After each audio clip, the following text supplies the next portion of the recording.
Պարոն վարչապետ, քաղաքացիական պայմանագիր կուսակցությունը մի քանի օրենսդրական փոփոխություններ է նախաձեռնել, մեկը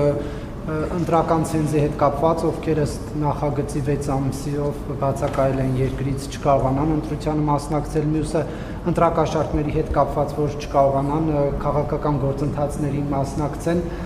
Սա ինչ է նշանակում, ԿՊ իշխանությունները ընտրություններից անմիջապես հետո այսպիսի փոփոխություններ նախաձեռնելով արդյոք կարճ ժամանակում պատրաստվում են նոր ընտրություններ անցկացնել, թե ոչ,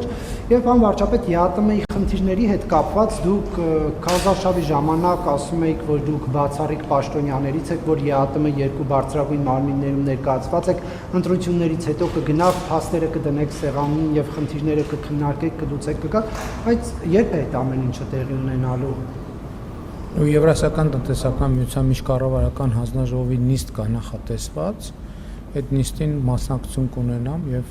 ինչպես ասել եմ, կզբաղվենք, բայց այսօր էլ ենք զբաղվում եւ Եվրասիական տնտեսական միության ինստիտուտները աշխատում են, այսինքն դա սովորական ընթացիկ process է եւ այդ process-ներին կմասնակցենք։ Առաջին հարցի հետ կապված իհարկե ոչ, մենք չենք պատրաստվում ընտրություններ անցկացնել։ Խնդիրը հետեւյալն է, որ ընտրությունների նախորդող շրջանում թե քաղաքացիական հասարակությունը եւ թե քարոզարշավի ընթացքում մեր քաղաքացիները այդ հարցը անդադ բարձրացրել են եւ ես սկզբունքորեն դեմ եմ եղել, որ մենք ընտրություններից առաջ նման փոփոխություններ անենք, որովհետեւ դա կարող էր հարցեր առաջացնել,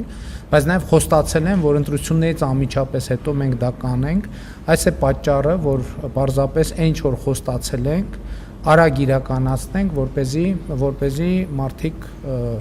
այսինքն իրանց մոտ հարց չառաջանա, թե ինչու այդ փոփոխությունները չեն արվում։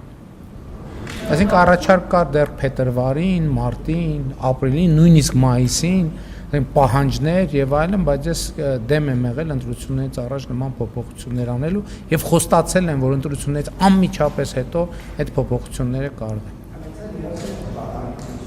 Չկապ չունի, բայց քաղաքական արձանագրումը անելը մարդկանց խոստացել ենք, որ կանենք ընտրություններից անմիջապես հետո։ Մարդկանց տված խոստումը կատարելու մասին է խոսքը։ Հավանիչ տեսանյութը եւ բաժանորդագրվիչ նորությունները բաց չթողնելու համար։